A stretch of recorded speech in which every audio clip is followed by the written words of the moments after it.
thank you all for joining us for the spring community meeting of the Northern Bus Garage Reconstruction Project. Next slide. This meeting is being conducted virtually, and to ensure that we are able to hear everyone's questions and complete the meeting in a timely fashion, there are a couple of things that we ask of you. First and foremost, if you can remain on mute. We have Q&A sessions at the end of each section. If you have a question, feel free to write it in the chat at any time. When we get to the Q&A session, feel free to raise your hand if you choose to, and we can bring you off mute so that you can ask your question directly. If we're unable to get to your question in any section, there will be an opportunity, and we'll pick up at the last question in the next section. And of course, at the end of the session, we have a Q&A to cover any questions that we may have missed. Next slide. So tonight's agenda is we'll do introductions. There'll be a project review and updates, an environmental overview, kind of a conversation around upcoming community events, and what to expect for 2025 and beyond. So with that, next slide, I will turn it over to Maya for introductions. Good evening, Maya. Good evening, and thank you, Denzel. And good evening, everyone. Thank you for taking the time to join us today for this important quarterly community meeting. My name is Maya Nino. I'm Metro's Director for Bus Facility Delivery, and I'm pleased to be here with you at the Northern Bus Garage Project Update. This meeting is an opportunity to engage with you, share updates, and hear directly from you about things that matter the most. In addition to myself, I'm honored to introduce the Northern Bus Garage team, starting with Ms. Megan Murphy, the project manager, the senior project manager for the general contractors team, and Mr. Jim Ash, WMATA's environmental coordinator. Mr. Sean Pratt is unable to join us this evening. With that, I'll turn it over to Ms. Murphy for project overview and updates. Great, thanks. Hi, everyone. I'm Megan Murphy, Senior PM with Clark Construction. We'll go over progress since the last meeting. So as far as foundations and underground, our slab on grade concrete placement is at about 75% complete. You can see the area that remains is just about where the crane is located in the photo. Underground piping and conduit installation is ongoing ahead of that concrete slab placement. And then for superstructure, it's really starting to look like a building. Our steel erection is at about 80% complete. And again, you can see the area on that near the crane where we still have steel left to set. Metal deck installation and concrete placement for elevated decks is also ongoing. And we've had a couple large equipment deliveries happen in the last quarter. Those will be ongoing in the near future.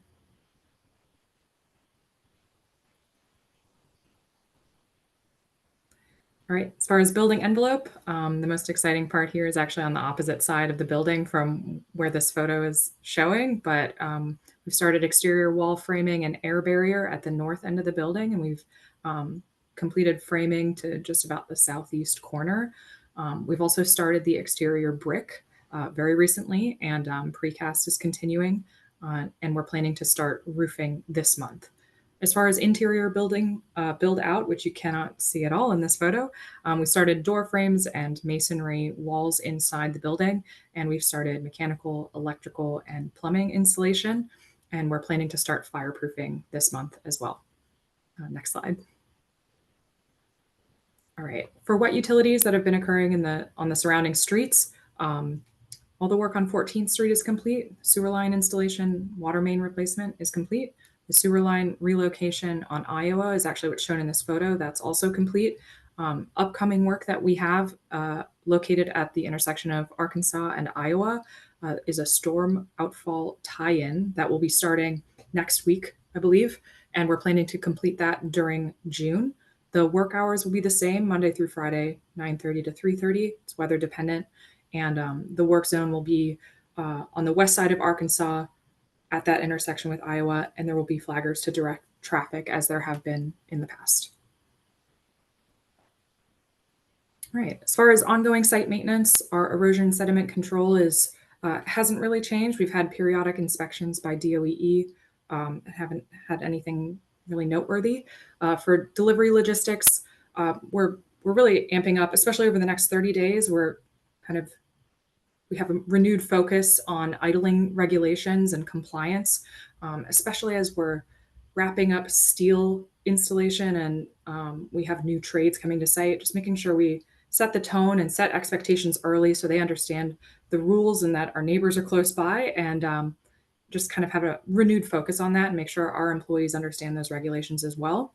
As far as construction entrances and street sweeping, again, I might have mentioned this last time, but as we're wrapping up the concrete slab, we're going to have a lot less dust being tracked out onto the street because it'll all be a concrete finished floor for us, which will be really nice. And then for pest control, just ongoing monthly periodic inspections and rebaiting on site, and that's occurring on a monthly basis as well. Thank you, Megan. Next slide. Any questions regarding the project overview or construction update? Again, feel free to type your questions in the chat or raise your hand, and we will get you unmuted so that you have an opportunity to ask that question. Of course, we have Mr. Ukta. That's not the sentence I meant to say. I would say, of course, we have other Q&As. I did not mean, of course, we have Mr. Ukta. Mr. Ukta, you should be able to come off mute. Yes, thank you very much. Just a quick question. One of the things, in fact, I started to put it in the chat, so let me ask it.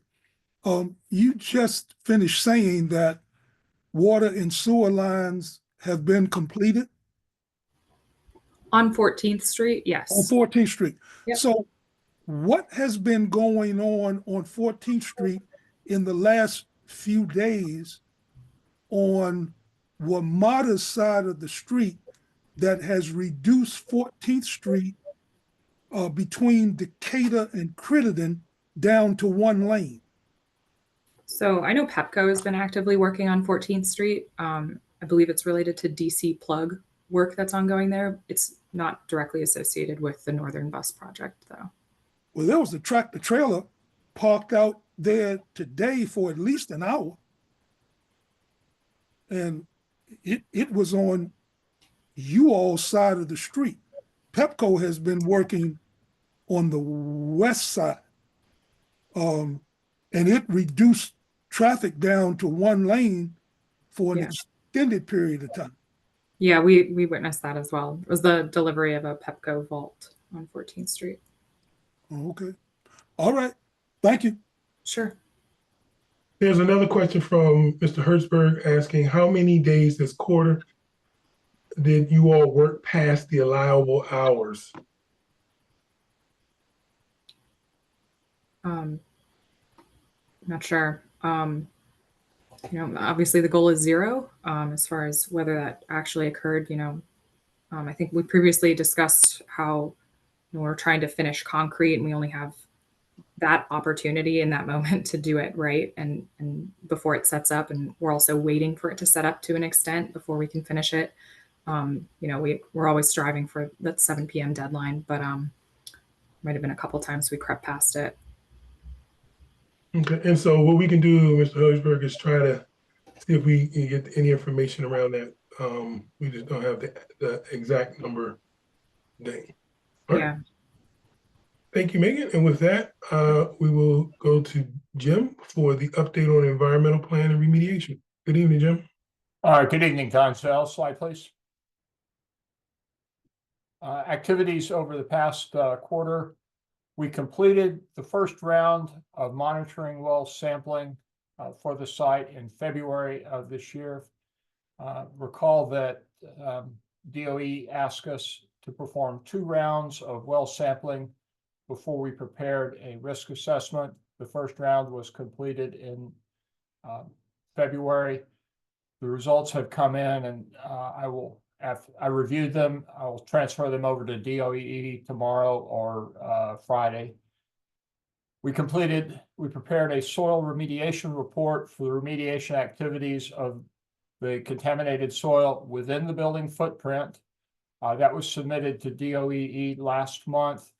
On Monday of this week, I received some questions that will require a couple of technical changes to the document, not to the substantive data itself, but there were some technical comments that DOE had.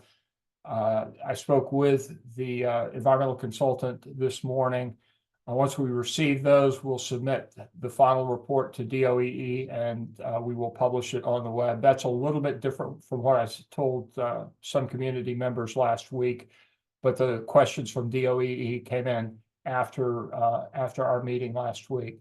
But once it will be posted for the public inspection at the same time that it goes to DOEE. We have already started our next round of well sampling, the round 2 of the well sampling. We expect those results to come in the late July, early August timeframe. The consultant team will then use those 2 rounds to assess the risk associated with the contaminated groundwater at the site. We will also meet with DOEE to discuss next steps in the investigation and the remediation process at that time. As I said, the risk assessment's in late summer. Once we have the risk assessment completed and accepted by DOEE, we will develop a final corrective action plan for the site, and that will address the contaminated groundwater at the site. Thank you.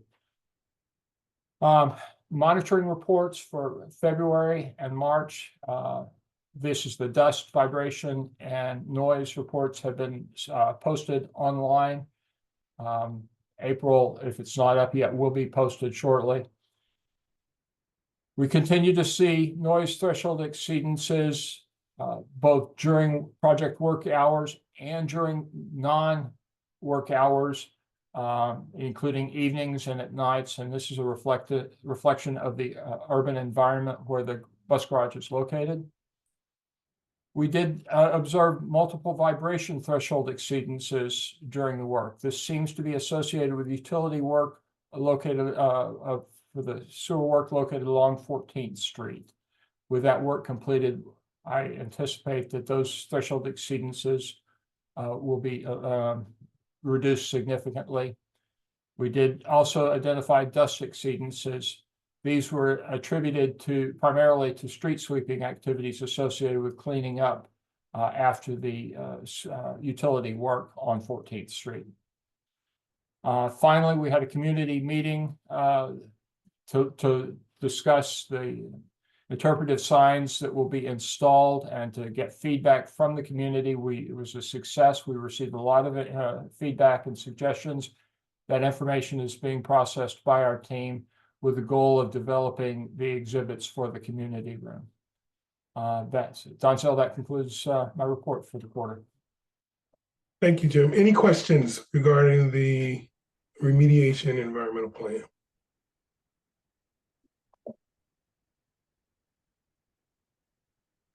Again, feel free to type those questions in the chat or raise your hand to come off mute. Okay, and again, like I said, we'll have one more section around what to expect for 2024 and beyond, and then we do have another Q&A if needed. So feel free to ask your question in. But with that, I will turn it over to Maya to discuss what's to expect for 2024 and beyond. Thank you, Denzel. As you heard from Megan earlier, for the next 45 days, the team will continue to progress installation of the structural steel and concrete placements, advance the mechanical and electrical plumbing activities inside the facility. The team will continue the wall framing, air barrier installation, and advance the masonry work. We'll also complete the storm outfall tie on Iowa. And lastly, we hope to receive the issue for construction for the BEB design from the Department of Building, the approval. Next slide. Thank you. Overall, the building is projected to be complete by mid-2027, with the exception of the battery electric bus charging component. We expect to complete the procurement of the long lead equipment for the battery electric bus charging equipment shortly, so we can then reconcile the impact of the BEB to the overall project completion. Next slide, please. For our final slide, we bring to the new community members' attention the project website to sign up for newsletters and access project information and other updates, including this presentation. If you have any questions Our email address is listed on the slide. And finally, as we get closer in time, we'll be announcing the next community meeting. I also encourage all to follow us at the various social sites listed below to get project updates on the project and WMATA in general. With that, thank you again for your time. I'll turn it over for Denzel for Q&A. Thank you, Maya. And that concludes the content of this quarterly meeting. Right now, we'll be putting a link in the chat so that you all can always fill out the evaluation. And if there are any final questions that anyone has, please feel free to raise your hand or to type that question directly into the chat. I'll give you all a few moments to do that. And for those who join late, a copy of the recording of the meeting will be available on the project website within the coming week. I do see a raised hand from Eric Chesterton. If we can ask him to come off mute. Hi, yeah. For the construction you're talking about, the corner of Iowa and Arkansas, there's obviously flex posts there and a pedestrian refuge island. So with those flaggers and reducing it to one lane, will there be any like infrastructure changes around that, or how will you be negotiating that? Megan, I see you coming on. Yeah, and I wanted to include the exact traffic plan, which we don't actually have yet, so that I could show you exactly what that will be. But it'll be temporary changes only for the the flex posts and everything. But as far as exactly where the closure and the flaggers will be located, maybe we could just share that separately once we have it. But no permanent changes, just to be clear. It's all underground work. Okay, so, and then there are a couple other questions, but I think this one is the quickest to respond to. There was a question, Maya, around at what point will a decision be made about retail on 14? We are working to understand the impacts on the BEB, and we are hoping to be able to release that space based on the original plan in 2027. So we're just working with the contractor to understand how we can do that, if we can do that, and other spaces as well, if we can do that, and then we'll be announcing that. Thank you. And there was a question, and Ms. Luke, I do see your hand. I was going to come to you after, but I did see a question, a follow-up to a previous question from Mr. Herzberg to say, I'd like to understand, follow up, if you're going to do anything different about contractors working past allowed hours. I don't know if Mr. Herzberg, you'd like to come off mute if there's some specific instances that you're speaking to. And the reason I asked is because I just don't want, the frustrated answer, they indicated she wasn't sure of any time being worked past, or there's some specific instances that you are speaking to that may elucidate, the issue better so that, we can speak to providing a solution. So I didn't know if you wanted to come off mute to kind of provide context. Sure. Yeah, it's, I think it's in the concrete where you'll run into some trouble and then you just take it into overtime and then work late, bright lights, loud noise. It sounds like you're pretty comfortable with the situation where, there's a risk that you're going to run late and the consequences, you just kind of impinge on our evening. No real consequences for you, nothing you're really changing, nothing you're doing different with the contractor that you could. Is that where you are? Like, this is good with you, or are you actually going to change something, do it differently? So maybe I'll kind of hand in hand answer Ellen's question, which is to announce what the allowed construction hours are. They're 7 a.m. to 7 p.m. on weekdays. Our goal is always to be done by 7 p.m. I mean, I hope it's only outlier situations that you're referring to. And I know, yes, we've discussed, if a delivery was later, for concrete, or, the weather's cold and it's not setting up as quickly as we expected, and, we've no other way to salvage it. And I know that's not a good, explanation. I would say we're always trying to follow the rules. We don't take it lightly. We're very aware of how close everyone is. Feel like have spotlights on the work that's going on when we are there and it's getting dark, and we're very aware of it. So the best we can do is remind everyone. But like I said, it should only be outlier situations. If you're seeing stuff like that every day, please tell me. But I'm not sure if that helps. So what it sounds like is that you're accepting outlier situations, like that's good enough for you. If your goal was really zero, you could do things about, for example, cold weather. If the weather's going to be too cold, don't start past a certain time. I mean, it's concrete, it's not magic. You can Right. predict those things. And with deliveries, there are things you can do to make sure deliveries are happening early enough in the day. Are you incentivizing contractors? Are you saying if you deliver past whatever that cutoff time is, no dice, take your trucks home, go away? There are things you can do, right? Those are risks. Those are specific things you can work on. Nothing seems like it's out of the box. Are you doing any of that, or are you comfortable with, well, we'll have outliers here or there? Too bad, so sad. No real consequence for you, just consequences for us. So, Mr. Hertzberg, and just so, because I think just to provide context, how often do you experience them working past 7 p.m.? Just so we can kind of get a contextualize. It's occasionally, but I'll stop tracking it because nobody's going to do anything about it. City's not going to do anything about it. I mean, to be honest, right? If you keep doing what you're doing, and it happens sometimes, it's not like we can call the city and they're going to go send somebody out and fine you. They'll send somebody out a few days later. And so is that just how it's going to be for the next few years? Well, and it sounds like it's around a couple of areas, right? So it sounds like there's the concrete setup for, and then there are deliveries. So that's what I wanted to clarify. There should be no deliveries happening after 7. You said concrete delivery. You said late concrete delivery results in late concrete placement.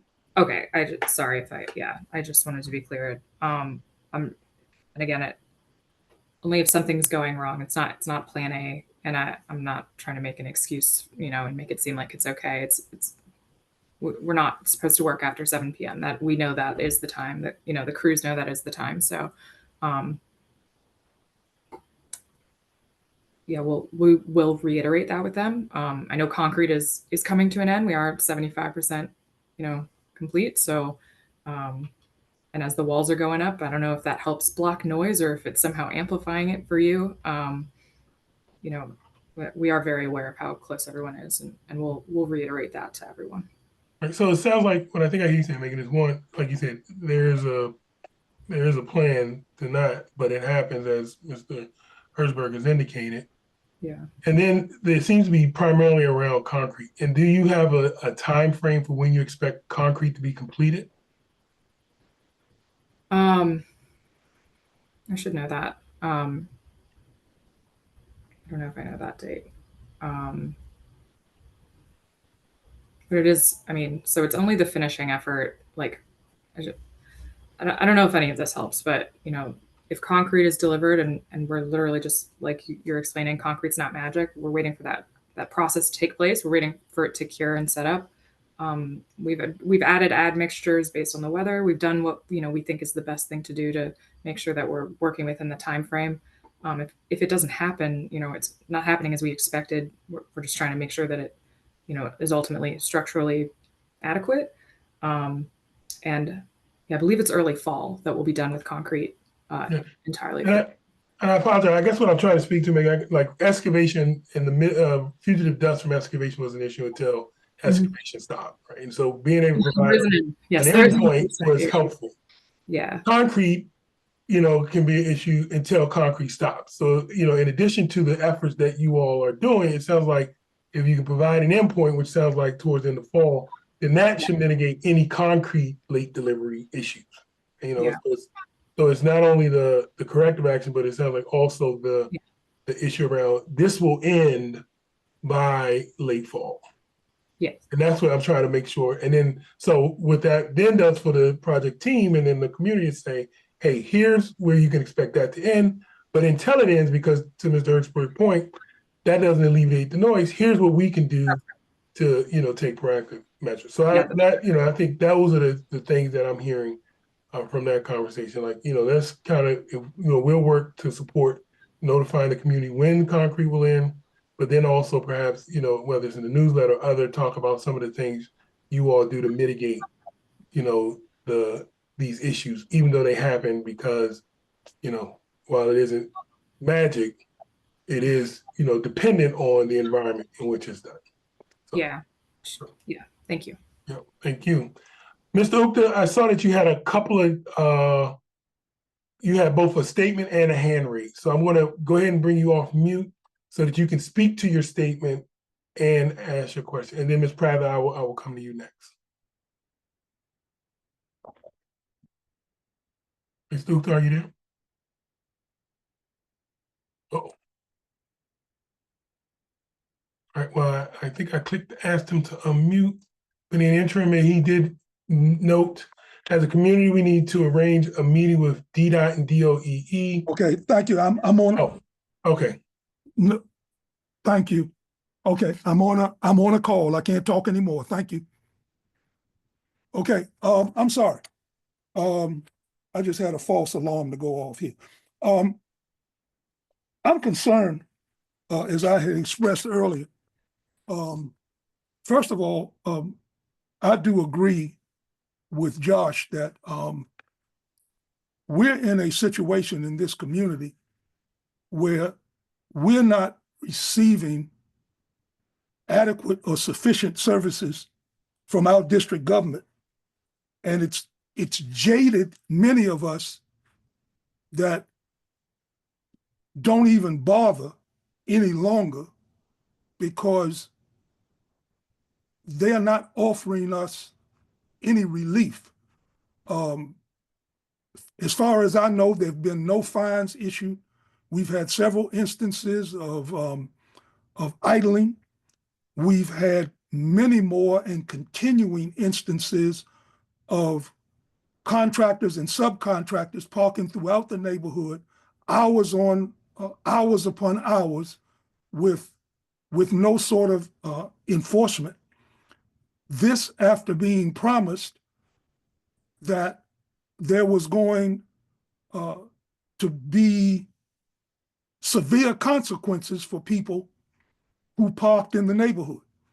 So all of that is out the window. And so WMATA needs to understand that the community has trust issues with anything that they say. Now, I just learned last week that the bus garage is not going to reopen in 2027. But we're being told today you don't even know when it might be. And that's a problem. And it begs other questions. Because if you have not established the vendor who's going to provide the charging stations and the equipment that you're going to need to bring the electricity into the building, then where does that leave you with 150 buses that I need to ask, have they been ordered? And when are they scheduled for delivery?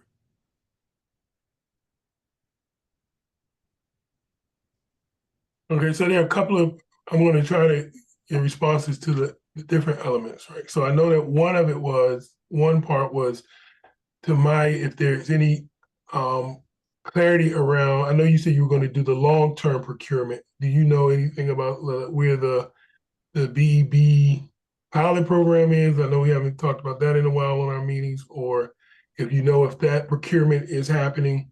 I want to start there, and then we can go to the other pieces of it. Yeah, I mean, what we said in the small group community meeting, to be very clear, is we said we are working on a procurement to get the long lead items, and we can't say what the vendor is until we finish that procurement process, right? So that's what we said. The building will be complete as scheduled. Let me be very clear. We're just not going to have the electrical component complete, and that's because of the long lead equipment. That's the industry, unfortunately, we don't have much control over. And that's nationwide. Electrical equipment take a long time, a year and a half to just get delivered. That's really what's going to drive the completion. So once we finish the procurement, which we are actively working on, we'll be able to identify those delivery dates and understand the impact, right? Right. What we're also working on is to try to release some of the areas of the building on time, like the retail, and we're still working very closely with the contractor. In So terms to of that point, in terms of the fleet for the battery electric buses, which is different than this project, right? We're on the facility side, but there is a procurement plan to procure battery electric buses as well. And that would align with our commissioning date, potential commissioning date, and also opening of the facility. thank you, Mike. So a couple of things there, right? So and Ms. Duke, I'll give it back to you. And Ms. Pratt, I did see your question, but I do want to give you the opportunity to come off mute for those questions for Jim. So it sounds like, the building will be completed, which means that the contractors should be done. Any amount of parking that needs to happen can happen on site at the projected date. That is different than the infrastructure for the battery electric buses. Absolutely. Mhm. Okay, and then thank you for that clarification. And then Ms. Duke, I know that you noted in the comment section, a desire for a meeting with DDOT and DOEE that in the interim, to address the issues. One, for DOEE, because with only 2 inspectors and idling, that becomes impractical. I know that, there was a DOEE representative who spoke to like how individuals could potentially, file complaints. And I think you had that information and others.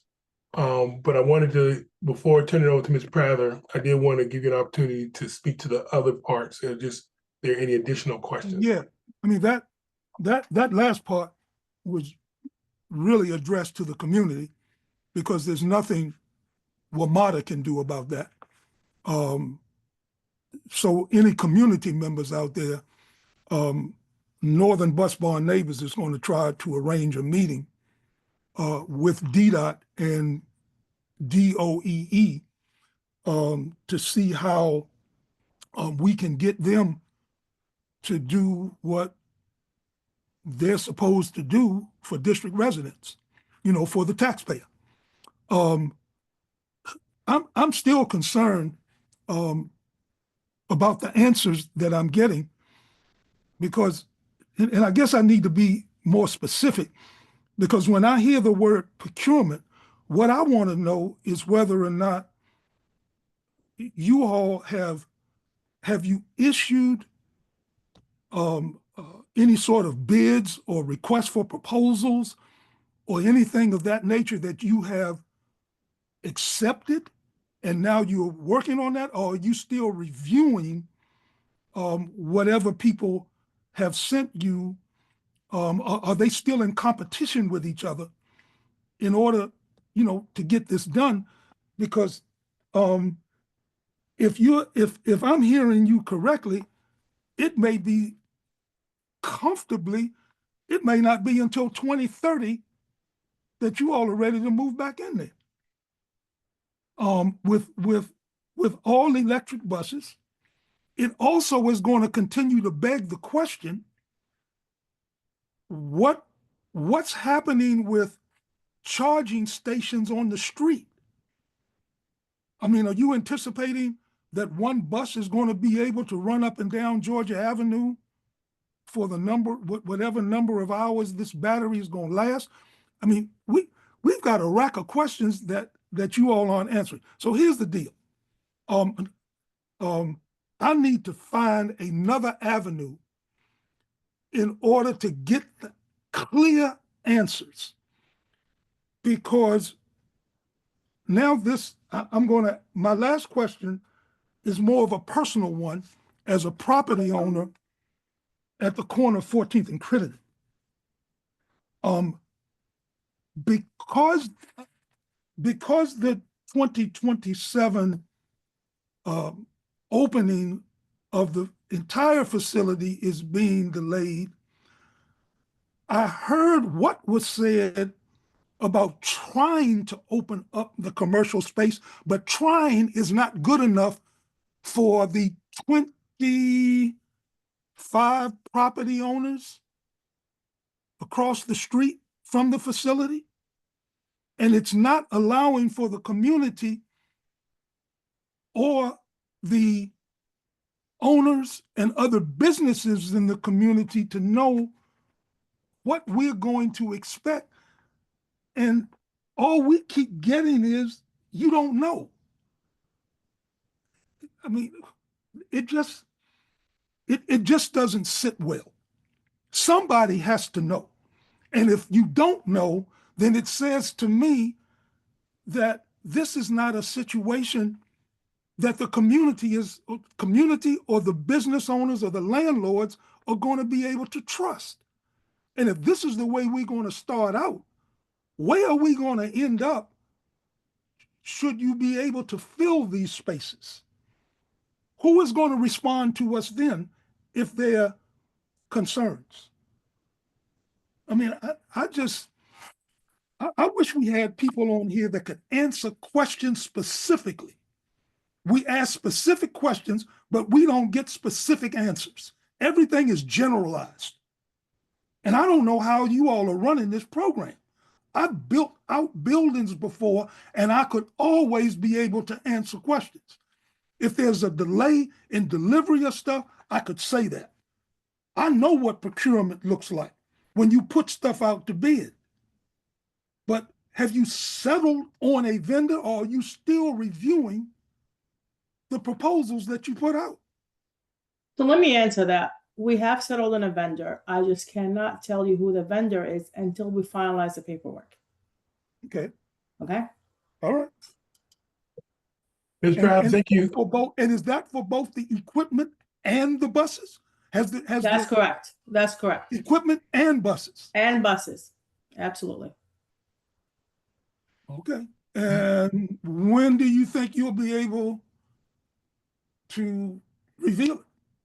Well, we finalizing the paperwork, and we need to confirm the delivery dates. We'll input the information in the schedule, agree on final completion date, and we'll be announcing that hopefully in the next community meeting. So we're getting very close. We've been working very hard with the contractor. We've advanced major wins for this project. I know it doesn't sound wins, but you understand this market is emerging. You understand that there is not very many players. This is new industry, but we're finalizing the procurement. When I say finalizing, we're finalizing the paperwork. And who at WMATA is now handling the real estate part of it, the commercial part? We do have a real estate office, which I believe he was on one of the meetings maybe a year ago. Yeah. So, I mean, who is that? Mr. Joel Lukowitz, I believe he was on the meeting about a year. I think, Denzel, about a year and a half. Correct. Typically, we need a year to be able to work on the retail, to be able to release it prior to the completion of the project. So we're still within that time frame of 2027. Okay. So we're still targeting, but there's a lot of input, Mr. Ugda, that goes into this. It's not just WMATA. There's a lot of stakeholders. To be able to release some of the areas early, we need to get the city to agree. There's a lot of stakeholders that goes in there. There's a lot of work. There's a lot of planning. So we're very careful, before we say anything, to make sure that we actually are clear and direct and precise. So I hope that helps. All right. Well, I'm going to be asking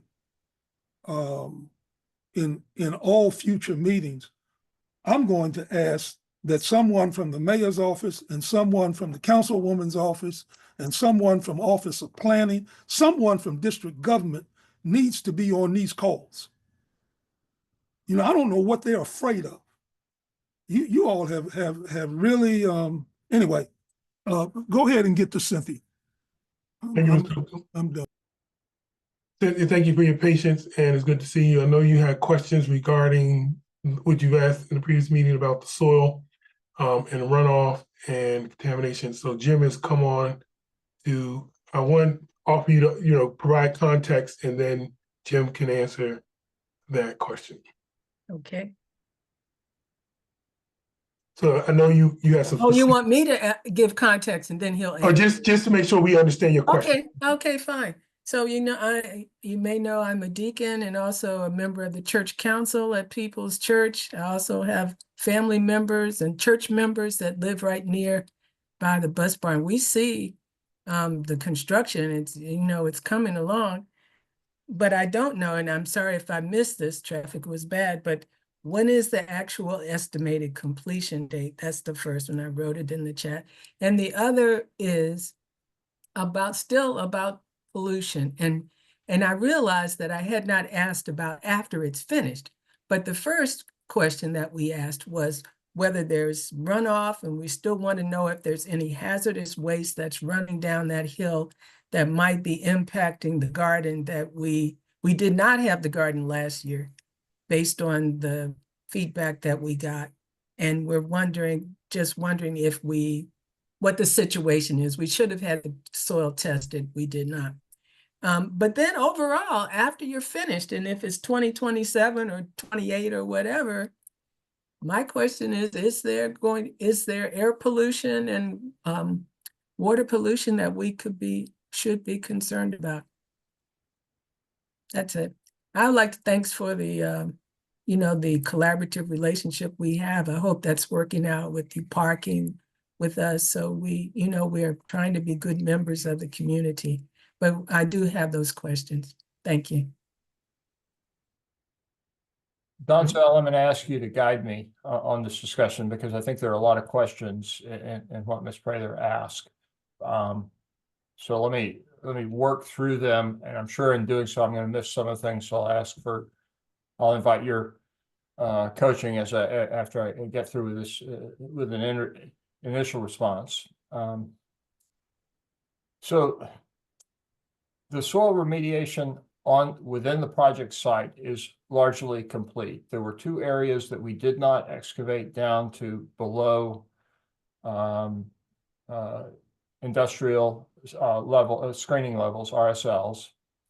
But in those areas, we did initiate some soil nutrient techniques that will encourage remediation even after the construction is complete. Those areas are also below the groundwater, and we are continuing to work on the groundwater side of things. But the area within the footprint itself is largely complete. We did do, at least for soil, for groundwater, we have completed our first round of groundwater sampling. We will do a second round of groundwater sampling, and then we're going to look at the results with DOEE to identify what our next steps are. There are two issues that will come up at that point. The next thing we'll look at is whether we need to do some more groundwater monitoring well installations, groundwater sampling, to assess what has moved off site, if anything. The other thing we'll do is look to assess the remediation levels for groundwater, and we'll do that through a risk assessment process. So we cannot identify what the risk levels are until we have our second round of well sampling. That second round will be complete later this month. The results should be in late July, early August. Then we'll move to the risk assessment phase. We'll talk with DOE about next steps. Will remediation continue past the opening of the bus garage? In all likelihood, yes. We don't know exactly what that'll look like because we still don't have the full scope of the remediation, but we are working on that. Groundwater is flowing to the southeast from the site, that is towards Arkansas Avenue. And for the Dean apples, the substances are heavier than water. They too will be moving from the northwest to the southeast. And we've got wells that are designed to intercept any contamination that might be leaving the site.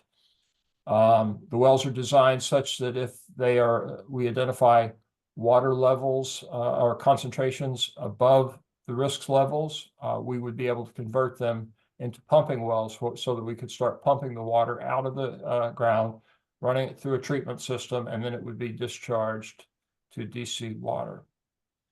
In terms of soil vapors from the site itself, this is the remediation side as opposed to the ongoing operations, and I'll get back to operations in a moment. We have designed a network to collect any soil vapors that might exist below the foundation if they're present and if they're above risk levels. Pull them into a treatment system, treat them, and then discharge exhaust the remediated air. Those levels would be below DOEE discharge limits, and that would be covered by a DOEE discharge permit for any air pollution that we might recover from below the concrete. I'm not anticipating any substantial air pollution, particularly given that this is an electric vehicle facility. The kinds of sources that we might have are just our normal building type activities, and I'm not anticipating any that will require an air pollution permit for our actual day-to-day operations. So on the air side of things, I'm not anticipating a permit for the air pollution for operations. If we have to remediate soil vapors associated with any residual contamination, those would require an air permit. The actual remediation activities that would take place will be documented in the final corrective action plan that we will work on later this year in the mid to late fall timeframe.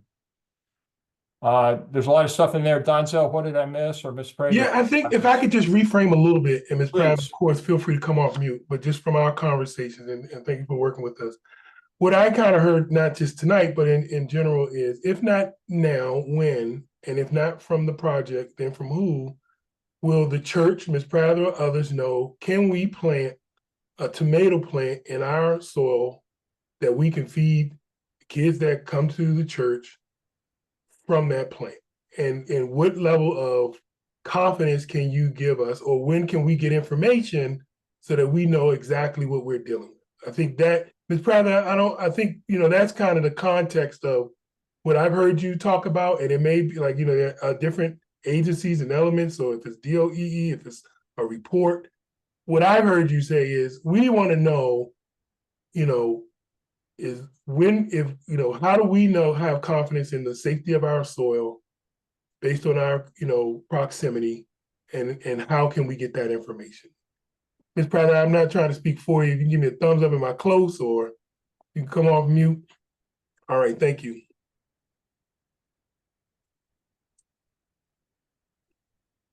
I'm gonna ask. Okay, thank you. So yes, that was my first original question, and I would like a little more clarity about that.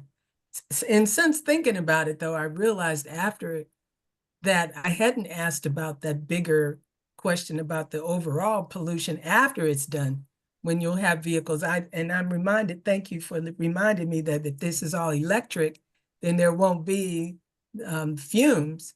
I don't know if there are other kinds of pollution that might be let out because of this alternative. So that's all. But yes, the first original question is and was about whether it's safe to plant food, produce in the soil around our church. Yeah. So, and what do you think, Mr. Ash? It's okay if it's not. Just No. so I'm trying to answer. Let me start with this. I'm not aware of any relationship between activities that happened at Northern Bus Garage and the parcel where the church is located. I'm not aware of any connection there. I've also learned to never say never. I found that when I say never, that always gets me into trouble. So I want to leave that door open slightly. And what I'm going to propose here is that I'll reach out to some of our contacts at DOEE. I've got a couple there, and invite them to join me and you at the church, and we'll go over and look at it together and have a deeper discussion on it, if that's okay. I think that's probably the best way to move forward on this, ma'am. And share with the community as a whole, Jim, because I know that there are others who may be interested. I just don't want you to get in the trap of people hearing you say you're only going to share with the church. I know your commitment, so I just wanted to reiterate that. Right. No, it absolutely. All right. So we're going to continue our discussion with DOE, and DOE has been very aggressive in terms of asking us to look at certain areas, even areas that I would not have expected. And every time they've asked, we've honored their direction.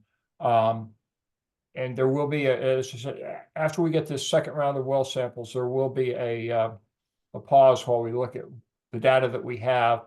And recall that during one of our earlier discussions, we talked about the fate and transport of the contaminants. That is, where they were going, how they were getting from the site off-site. We don't see that heading towards People's Church, but as I said earlier, I've learned to never say never. If someone asks, I'll go out and take a look at it, and that's what I'm offering here. But we will, at the same time, we will be sitting down with DOE for a deep discussion on this, and DOE's been known to add things after we've gotten to a stopping point. So I'll offer that. Thank you, Jim. So, and then just so you can, just while you're there, Jim, I want to read Mr. Bridgewater's comment, if you want to speak to it. It says, WMATA is cementing over a brownfield. When will you release a full report concerning air, water, and soil contamination? You're moving the goalposts and punting the ball every time the community asks you about contamination of the brownfield. The continued high rates of cancer, asthma, premature birth, and respiratory disease, etc., claims lives in Ward 4 and around the city. Okay. The soil report for the area where the garage is located is within days of being released. As I said, I anticipated having it out earlier this week, and then DOE asked some technical changes. After we looked at their comments, we agreed we're doing those changes. I had that meeting this morning for the activities, soil excavation activities within the footprint of the bus garage. That's any day now. The longer term, the corrective action plan for the longer term for the full site is not anticipated until the fall timeframe. And that DOE has asked that we've submitted a risk assessment, but DOE asked us to revise the risk assessment after 2 rounds of groundwater sampling. We're honoring its request, and that's pushing our final risk assessment and our corrective action off until the fall timeframe. Thank you. Ms. Whitehurst's comment was there needs to be accountability by the primary contractor, DC.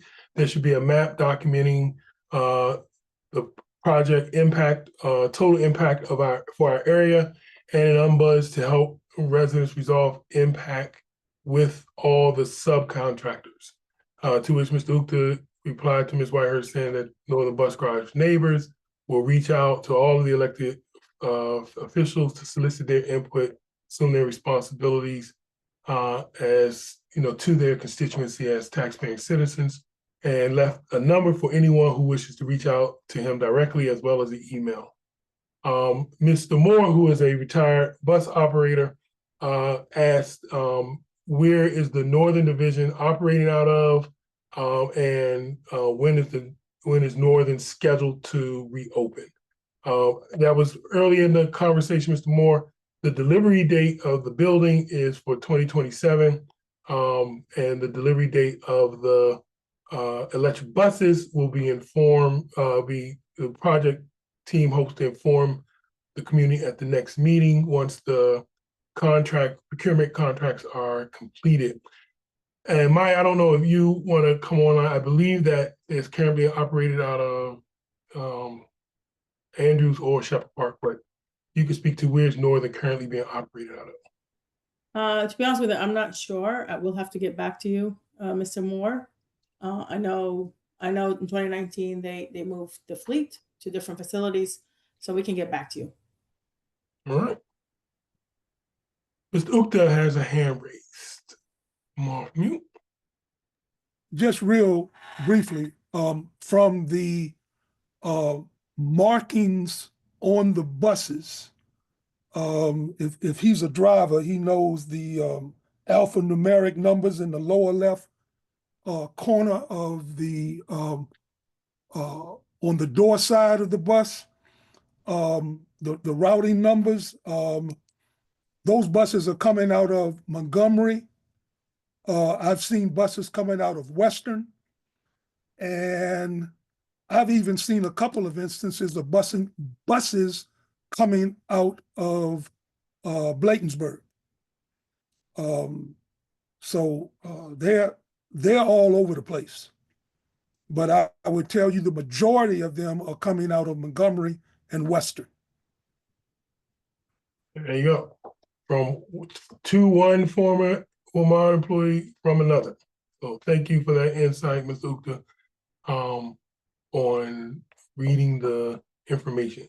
With that, I think that, let me check the chat here. Am I missing?